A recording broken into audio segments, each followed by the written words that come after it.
دوستو دنیا ٹل سکتی ہے لیکن میرے مصطفیٰ کا یہ فرمان نہیں ٹل سکتا۔ میرے آقا نے جو فرمایا ہے وہ ہو کر رہے گا۔ حضور فرماتے ہیں کہ خراسان سے ایک فوج آئے گی۔ عام زبان میں آپ کہہ سکتے ہیں کہ ایک آرمی نکلے گی خراسان سے۔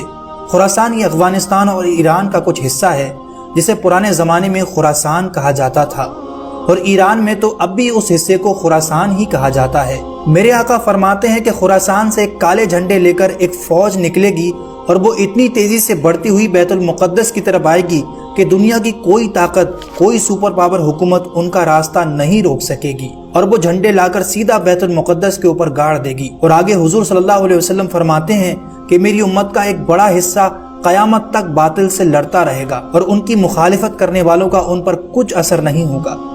یہ پیشن گوئی کچھ حد تک ایران کے اوپر فٹ بیٹھتی ہے۔ آج دنیا کی بڑی طاقتیں اس کی مخالفت کر رہی ہیں لیکن اس کو کوئی فرق نہیں پڑ رہا۔ صحابہ نے پوچھا، یا رسول اللہ صلی اللہ علیہ وسلم، آپ کی امت کا وہ حصہ کون ہوگا؟ حضور نے فرمایا، بیت المقدس اور اس کے آس پاس رہنے والے مومنین کی جماعت۔ اور ان کی فضیلت میں میرے آقا نے فرمایا، قیامت تک لڑتے رہیں گے اور ان کے خلاف کرنے والوں کا ان پر کچھ اثر نہیں ہوگا۔ اور آج اس حقیقت کو ہم اپنی آنکھوں سے پورا ہوتے ہوئے دیکھ رہے ہیں۔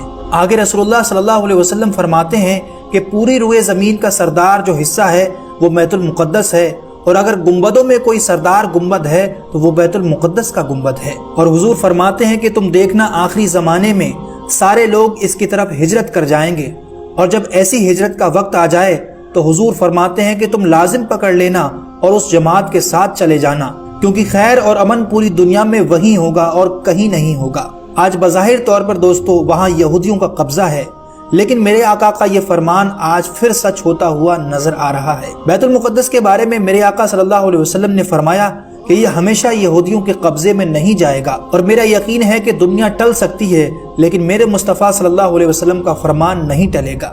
میرے آقا نے جو فرمایا ہے وہ ہو کر رہے گا، اور یہ کب ہوگا اس کی پہچان بھی ہمارے نبی نے پہلے ہی بتا دی تھی، اور اس فوج کا جھنڈا بھی بتا دیا تھا کہ کیسا ہوگا۔ آپ نے فرمایا کہ خراسان سے ایک فوج نکلے گی۔ یہ فوج کوئی عام فوج نہیں ہوگی، کیونکہ خراسان کا جو حصہ ہے اس میں افغانستان کا بڑا حصہ، ایران کا ایک حصہ، ازبکستان، تاجکستان اور سینٹرل ایشیا کے کچھ حصے شامل ہیں، جس کو پرانے زمانے میں خراسان کہا جاتا تھا۔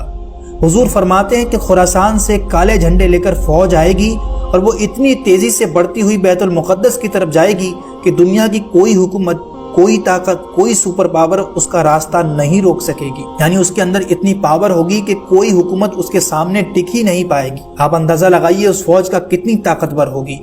اور یہ پیشن گوئی دن بہ دن دوستو ہماری آنکھوں کے سامنے قریب آتی جا رہی ہے، اور وہ دیش کون ہوں گے وہ بھی ہمیں ہلکے ہلکے سارے نظر آئیں گے۔ اور حضور صلی اللہ علیہ وسلم نے یہ بھی فرمایا کہ جب تم دیکھنا کہ یہ یروشلم بیت المقدس دارالخلافہ بن جائے، دارالخلافہ کا مطلب راجدھانی حکومت کرنے کی جگہ بن جائے، حضور فرماتے ہیں تو پھر دیکھنا بڑے بڑے زلزلے آئیں گے دنیا میں، اور بہت ساری بلائیں، بیماریاں پھیلیں گی پوری دنیا میں۔